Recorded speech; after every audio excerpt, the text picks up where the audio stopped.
Les gens du paradis crieront aux gens du feu. Certes, nous avons trouvé vrai ce que notre Seigneur nous avait promis. Avez-vous aussi trouvé vrai ce que votre Seigneur avait promis? Oui, diront-ils.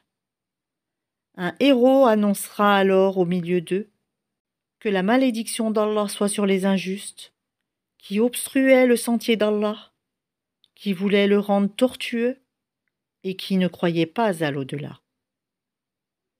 Et entre les deux, il y aura un mur et, sur Al-Araf, seront des gens qui reconnaîtront tout le monde par leurs traits caractéristiques. Et ils crieront aux gens du paradis: Paix sur vous! Ils n'y sont pas entrés, bien qu'ils le souhaitent. Et quand leurs regards seront tournés vers les gens du feu, ils diront: Ô notre Seigneur, ne nous mets pas avec le peuple injuste. Et les gens d'Al-Araf, appelant certains hommes qu'ils reconnaîtront par leurs traits caractéristiques, diront: Vous n'avez tiré aucun profit de tout ce que vous aviez amassé et de l'orgueil dont vous étiez enflés. Est-ce donc cela au sujet desquels vous juriez qu'ils n'obtiendront de la part d'Allah aucune miséricorde? Entrez au paradis. Vous serez à l'abri de toute crainte, et vous ne serez point affligés. Et les gens du feu crieront aux gens du paradis: Déversez sur nous de l'eau, ou de ce qu'Allah vous a attribué. Ils répondront: Allah les a interdits aux mécréants. Ceux-ci prenaient leur religion comme distraction et jeu, et la vie d'ici-bas les trompait. Aujourd'hui, nous les oublierons comme ils ont oublié la rencontre de leur jour que voici, et parce qu'ils reniaient nos enseignements. Nous leur avons, certes, apporté un livre que nous avons détaillé, en toute connaissance, à titre de guide et de miséricorde pour les gens qui croient. Attendent-ils uniquement la réalisation de sa menace et de ses promesses? Le jour où sa véritable réalisation viendra, ceux qui auparavant l'oubliaient diront: Les messagers de notre Seigneur sont venus avec la vérité. Y a-t-il pour nous des intercesseurs qui puissent intercéder en notre faveur? Ou pourrons-nous être renvoyés sur terre, afin que nous œuvrions autrement que ce que nous faisions auparavant? Ils ont certes créé leur propre perte, et ce qu'ils inventaient les a délaissés. Votre Seigneur, c'est Allah, qui a créé les cieux et la terre en 6 jours, puis s'est établi istawa sur le trône. Il couvre le jour de la nuit qui poursuit celui-ci sans arrêt. Il a créé le soleil, la lune et les étoiles, soumises à son commandement. La création et le commandement n'appartiennent qu'à lui. Toute gloire à Allah, Seigneur de l'univers. Invoquez votre Seigneur en toute humilité et recueillement et avec discrétion. Certes, il n'aime pas les transgresseurs. Et ne se met pas la corruption sur la terre après qu'elle ait été réformée. Et invoquez-le avec crainte et espoir, car la miséricorde d'Allah est proche des bienfaisants. C'est lui qui envoie les vents comme une annonce de sa miséricorde. Puis, lorsqu'il transporte une nuée lourde, nous la dirigeons vers un pays mort de sécheresse. Puis nous en faisons descendre l'eau, ensuite nous en faisons sortir toute espèce de fruits. Ainsi ferons-nous sortir les morts. Peut-être vous rappellerez-vous. Le bon pays, sa végétation pousse avec la grâce de son Seigneur. Quant au mauvais pays, sa végétation ne sort qu'insuffisamment et difficilement. Ainsi déployons-nous les enseignements pour des gens reconnaissants. Nous avons envoyé Noé vers son peuple. Il dit: Ô mon peuple, adorez Allah. Pour vous, pas d'autre divinité que lui.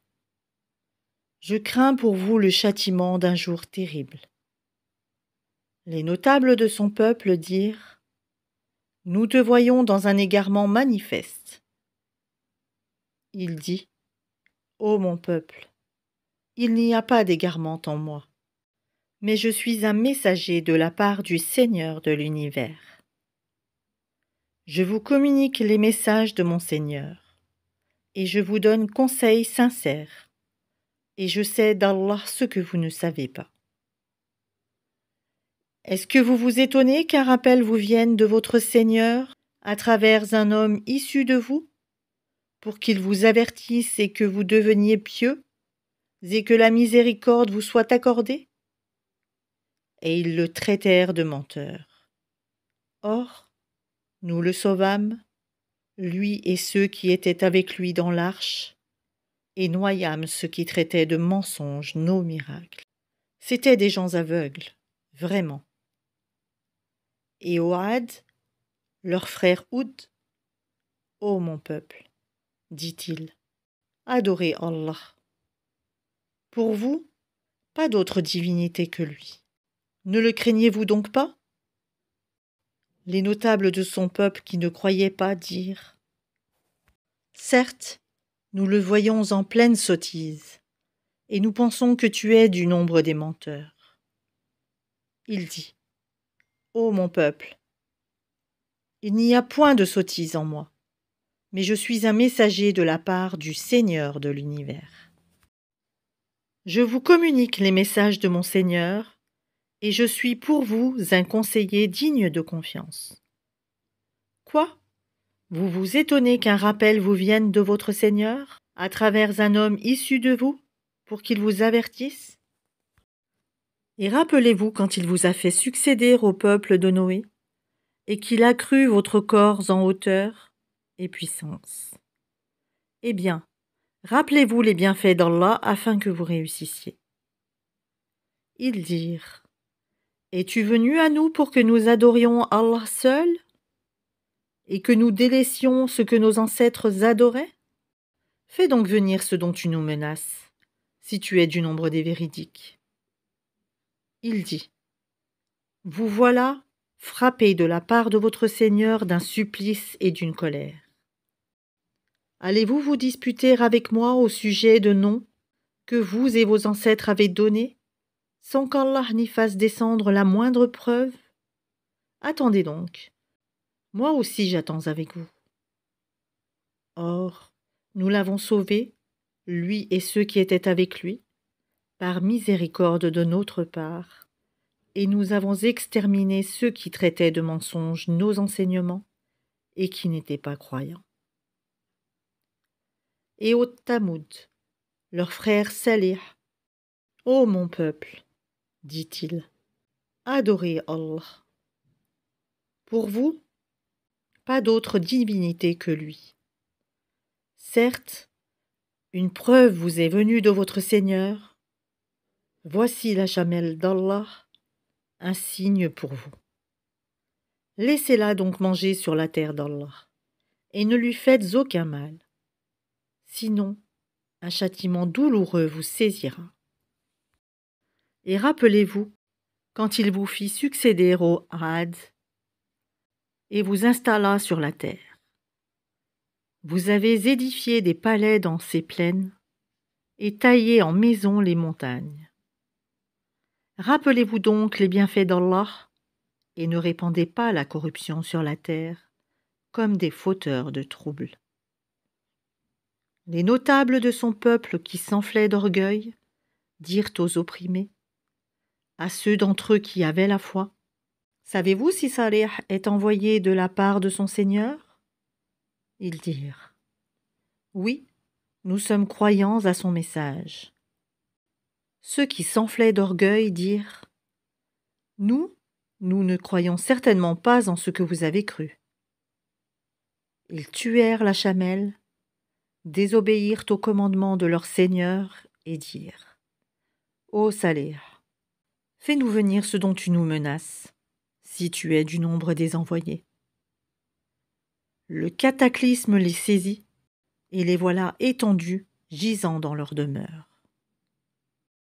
Alors il se détourna d'eux et dit : Ô mon peuple, je vous avais communiqué le message de mon Seigneur, et vous avez conseillé sincèrement.